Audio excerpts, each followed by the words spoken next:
Let me ask you something uncomfortable. If student loans are supposed to help Americans get educated, then why are millions of us still broke at 35, 45, even 55? Why do people with college degrees often feel poorer than people without them? And why does this whole system feel so confusing that most people just sign the papers, cross their fingers, and hope for the best? Today, I'm breaking down how student loans really work. No legal mumbo-jumbo, no confusing financial jargon, no government doublespeak. Just straight, plain English, so you finally get what's happening with your money. Stick around till the end, because most people don't see the biggest trap until it's already ruined their finances. Here's the truth nobody says out loud. Student loans are confusing on purpose, because when you're confused, you don't ask questions. You just sign. Think about it. Most 17 or 18-year-olds signing these loans have never paid taxes, don't really understand how interest snowballs, and have never borrowed a dime in their life. Yet they're handed contracts worth tens or even hundreds of thousands of dollars. That's wild, and it's by design to keep you borrowing more without pushing back. So let's rebuild this from zero, like you're explaining it to your younger self or your kid.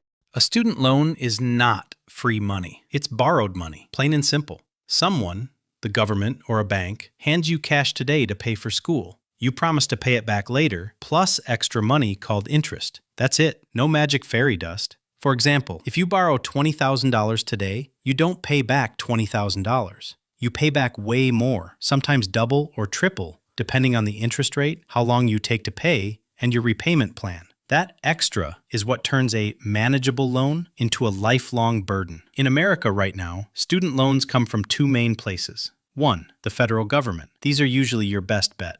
2. Private companies, banks, online lenders, etc. This difference is huge. Mixing them up is one of the top mistakes Americans make. Federal loans are issued directly by the U.S. government through the Department of Education. They're more borrower-friendly because the government isn't trying to maximize profit. Key types: direct subsidized loans, best for low-income undergrads. The government pays the interest while you're in school at least half-time, during your 6-month grace period after graduation, and during deferments. Limits are low, max around $23,000 total for undergrads, but it's basically free interest during school.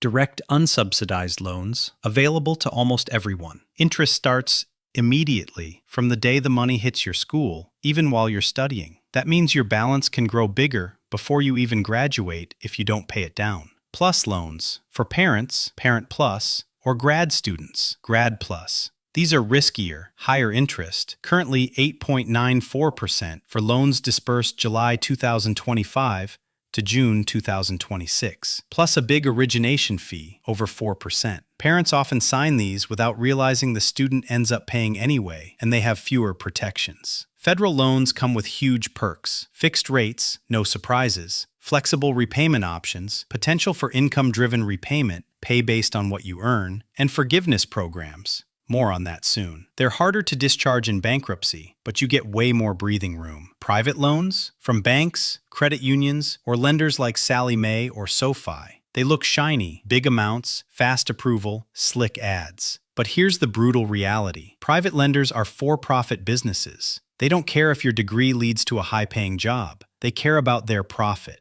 Interest rates can be lower if you have great credit, starting around 3 to 5% fixed, but sky high if you don't, up to 15+%. No automatic forgiveness, fewer protections, and if you can't pay, aggressive collections, wage garnishment, ruined credit, no safety net. Many Americans regret private loans more than anything else. Rule of thumb in 2026, exhaust every federal option first before touching private. If you need more, compare refinance options later when your credit is strong. Now the real killer, interest. This is why loans feel endless. Interest is like rent on the money you borrowed. At 6% interest, common for undergrad federal loans, Grad Plus are higher at 7 to 9%. Your balance grows every year if payments are too small. Real example. Borrow $30,000 at 6% interest on a standard 10-year plan. Your monthly payment might be around $330. But early on, most of that goes to interest. You're barely touching the principal. Pay minimums for years, and you could still owe almost the full amount after a decade. This isn't an accident. It's pure math. Compound interest working against you.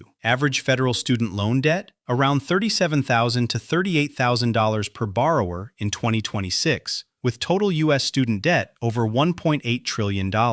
And that's after many have paid for years. This is where most people trip up: repayment plans. There are several options, but they matter a lot. Standard, 10 years, fixed payments. Fastest payoff, least interest overall, but payments can be high. Extended, graduated, stretched to 20 to 25 years, lower payments early on, but way more interest paid long term. Income-driven repayment. Sounds great. Pay only what you can afford, often 10 to 20% of discretionary income. But the catch? Lower payments equals longer time in repayment equals way more interest. You might feel relief now, but regret it in 20 to 30 years when the balance has ballooned. Big 2026 update. The popular SAVE plan from the Biden era, with super low payments and faster forgiveness, is ending due to court rulings and new laws. Millions in SAVE are in forbearance, no payments due yet, but expect to switch to other plans soon, possibly this year. The new Repayment Assistance Plan starts July 2026 for newer borrowers, with forgiveness after 30 years,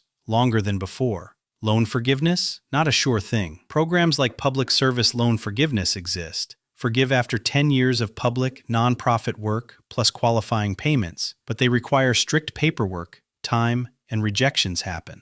Income-driven forgiveness after 20 to 25 years? Possible, but as of January 1st, 2026, most forgiveness under IDR plans is now taxable as income, a huge surprise tax bill for many. PSLF stays tax-free, thankfully. Never plan your life assuming the government will wipe it out. That's hope, not a strategy. Top mistakes Americans make every day. Borrowing without calculating the total lifetime cost. Use the loan simulator on studentaid.gov. Choosing low monthly payments for comfort ends up costing thousands more in interest. Ignoring how interest accrues right away on unsubsidized private loans. Assuming I'll make big money later and it'll be fine. Life doesn't always go as planned. Not understanding what they signed. Read everything. Education is valuable. Blind debt is not. Knowledge is power here. Student loans aren't evil. Ignorance is what profits the system. If you understand what you're borrowing, how interest really works, how long repayment could last, and the 2026 changes, like SAVE ending and taxable forgiveness,